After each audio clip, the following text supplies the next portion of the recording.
लद्दाख में इस समय भारतीय सेना चीन से भिड़ी हुई है। दोनों देश के सैनिक आमने सामने हैं, तनाव चरम पर है। दोनों तरफ से सैन्य जमावड़ा और अधिक हो गया है। भारतीय सेना चीन की हर चाल को मात दे रही है, लेकिन चीन है कि अपनी हरकतों से बाज नहीं आ रहा है। 15 जून की रात उसने भारतीय जवानों से कैसी हरकत की जिसका जवाब उसे पूरी जिंदगी याद रहेगा, क्योंकि हर सोमवार के बाद मंगलवार आता है। आखिर क्या है मंगलवार की कहानी? भारत चीन सीमा पर चल क्या रहा है? 15 जून की रात आखिर इतनी खूनी क्यों हो गई?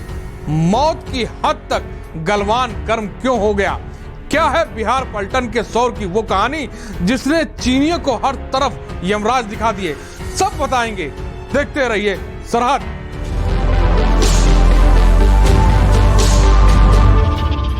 सबसे पहले बात कि आखिर 15 जून की रात यानी सोमवार को हुआ क्या था।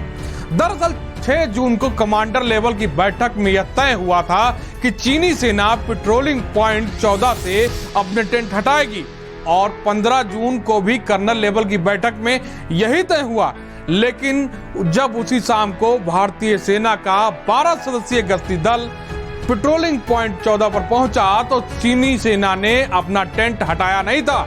इस पर भारतीय सैनिकों ने जब प्रतिरोध किया तो चीनी सैनिकों ने इन्हें बंधक बना लिया, और यहीं से शुरू हुई गलवान की खूनी जंग। रात करीब 9:30 बज रहे थे। सीओ कर्नल बी संतोष बाबू को गश्ती दल के बंधक बनाए जाने की सूचना मिली। वह तुरंत ही अपने कुछ साथियों के साथ सीधे ही चीनी कैंप में जा पहुंचे। इस बात को लेकर यही चीनियों से कहासुनी हो गई, और फिर संख्या में ज्यादा चीनियों ने सभी से मारपीट की और यहाँ तक सीओ की हत्या कर दी। अब तक आधी रात गुजर चुकी थी और मंगलवार लग चुका था। सीओ की हत्या की सूचना जैसे ही यूनिट पहुंची, पूरी बिहारी पलटन का खून खौल उठा। फिर क्या था? 16 बिहार के 2IC यानी लेफ्टिनेंट कर्नल ने अपने 2 कैप्टन और 300 सैनिकों के साथ सीधा चीनी कैंप पर हमला बोल दिया। चीनियों की पत्थरबाजी के बीच जय बजरंगबली के उद्घोष के साथ वीर बिहारियों ने चीनी कैंप में आग लगा दी। हाकी, बैट, लाठी, डंडे, बायोनेट और राइफल बट से किया गया हमला इतना तेज था कि चीनियों को हर तरफ यमराज नजर आने लगे। चीनी खेमे में हड़कंप मच गया। 5 गुना अधिक चीनी सैनिकों से कई घंटे तक लड़ाई चली। चीनी सैनिक पहले से ही तैयार थे, वह दंगा नियंत्रण गियर में थे। तो बिहार यूनिट के जवानों ने रौद्र रूप दिखाया और एक एक करके 18 चीनी सैनिकों की गर्दन ही तोड़ दी। कई चीनी सैनिकों के सिर पत्थर से कुचल दिए। इसमें चीनी सेना के सीओ और 2IC भी शामिल हैं। हालांकि इस लड़ाई में 17 भारतीय सैनिक गलवान नदी में गिर गए, लेकिन इससे पहले भारतीय सेना ने 40 से अधिक चीनी सैनिकों को मौत की नींद सुला दिया। आपको बता दें कि जिन सैनिकों से मारपीट हुई, चीनियों से मारपीट हुई, वह तो यूनिट नहीं थी जिससे बातचीत हो रही थी गलवान की घाटी में। चीनियों ने चुपचाप ही यूनिट बदल दी थी। भारतीय सेना के इस शौर्य के बाद हुई सारी बयानबाजी और नेता नगरी के वक्तव्य को आप जानते ही हैं। अब क्या हो रहा है? अभी दोनों सेनाओं में कमांडर लेवल की बातचीत चल रही है। बांग्लादेश पर चीन डोरे डाल रहा है, नेपाल और पाकिस्तान को उकसा रहा है। रक्षा मंत्री राजनाथ सिंह 24 जून को मॉस्को जा रहे हैं। इससे पहले रक्षा मंत्री राजनाथ सिंह ने सभी सैन्य प्रमुखों के साथ दिल्ली में बैठक की है। इस बीच वायुसेना अध्यक्ष लद्दाख सीमा का निरीक्षण कर लौट आए हैं। 23 जून को रूस, चीन और भारत के विदेश मंत्रियों की बैठक होने जा रही है। शुक्रवार को दोनों सेनाओं के बीच पकड़े गए सैनिकों की अदला बदली हो चुकी है। शनिवार को राज्य मंत्री जनरल BK सिंह ने भी इस बात की पुष्टि कर दी है। चीन पगलाया क्यों है? भारत ने सियोग नदी पर एक बड़ा पुल बना लिया है। इसके बाद भारतीय सेना की पहुंच बेहतरीन हो गई है। इससे गलवान घाटी का आयाम बदल गया है। इस आयाम को संतुलित करने के लिए चीन को अतिरिक्त सेना की तैनाती करनी पड़ी है। यही वजह है कि अब चीन गलवान की चोटियों पर ठीक उसी तरह से कब्जा करना चाहता है जैसे पाकिस्तान ने टाइगर हिल पर कब्जा किया था। इससे NH-1D हाईवे यानी करगिल लेह की सप्लाई निशाने पर आ गई थी, और इसी तरह से चीन गलवान की चोटियों पर बैठकर LAC पर अपना दावा करते हुए अपने मुताबिक बैठना चाहता है, जिससे उसका वर्चस्व कायम हो और इससे सियोग, दुर्बुक, मार्गो, दौलत बेग, उल्डी तक की सप्लाई लाइन उसके निशाने पर आ जाए। क्या इसके पीछे भी चीनी चाल है? भारतीय सेना के चीन विशेषज्ञ और सैन्य रणनीतिकार कहते हैं कि जिस तरह से पेंगोंग गलवान के बाद अब चुशुलू में चीन सक्रिय हुआ है, चीन की एक चाल यह भी हो सकती है कि वो भारत को अरुणाचल से लेकर लद्दाख तक व्यस्त कर दे और फिर पाकिस्तान से पश्चिम में मोर्चा खुलवा दे।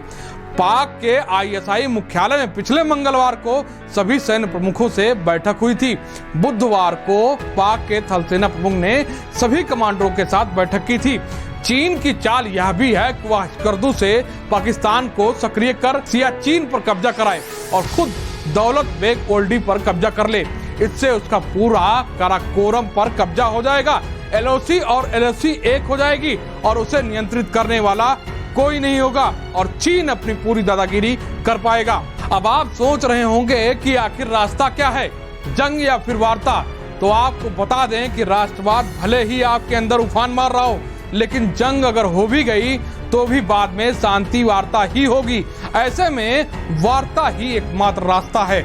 बिना जनहानि के किसी भी समस्या को सुलझाने का यही बेहतरीन तरीका है। अब वह वार्ता कैसे होगी, कौन कराएगा, कहां होगी, किस तरह से होगी और किस तरह से चीजें बदलेंगी, यह सब भविष्य के गर्भ में है। उम्मीद है कि जो होगा वो बेहतर होगा। फिलहाल हमें सीमित युद्ध के लिए तैयार रहना चाहिए, जैसा कारगिल में हुआ था। भारतीय सेना ने लद्दाख से एक अच्छी खबर दी है। सेना के एक वरिष्ठ अधिकारी ने बताया है कि गलवान घाटी के मारपीट में घायल सभी 76 सैनिकों का स्वास्थ्य अब पहले से बेहतर है। लेह सैन्य अस्पताल में इस समय 18 सैनिक हैं और 15 दिन में वह वापस अपनी ड्यूटी ज्वाइन कर लेंगे। वहीं 58 सैनिक सामान्य रूप से चोटिल हुए हैं, वह भी एक सप्ताह के भीतर ही ड्यूटी ज्वाइन कर लेंगे। इसके अलावा भारतीय सेना ने शुक्रवार को 60 मीटर लंबा पुल भी इस नदी पर बना लिया है। यह इतना मजबूत है कि इस पर टैंक भी गुजारे जा सकते हैं। आपको बता दें कि पिछले हफ्ते अरुणाचल प्रदेश की दिबांग घाटी जिले में एंड्रेला घाटी में चीन और भारतीय सेना के बीच आमना सामना हो गया। गनीमत यह रही कि यह हिंसक होने से बच गई। भारतीय जवान अपने नियमित गश्त पर थे कि अचानक चीनी जवान हमारे जवानों के सामने आ गए। धीरे धीरे बातचीत बहस में बदल गई। इसके बाद में दोनों देशों की सेनाओं ने अपने अपने झंडे दिखाए और अपनी जमीन पर लौट गए। आपको बता दें कि ये वही घाटी है जहां पिछले साल चीन की सेना ने भारतीय क्षेत्र में 12 किलोमीटर तक की घुसपैठ की खबर आई थी। उम्मीद है कि अब आप चीन की पूरी चाल समझ गए होंगे। लेते हैं आपसे विदा, फिर हाजिर होते हैं सरहद के नए किस्सों के साथ। सरहद का यह किस्सा अगर आपको पसंद आया हो तो जरूर लाइक करें, शेयर करें और अपने मित्रों को बताएं। मिलते हैं अगले शो में। जय हिंद।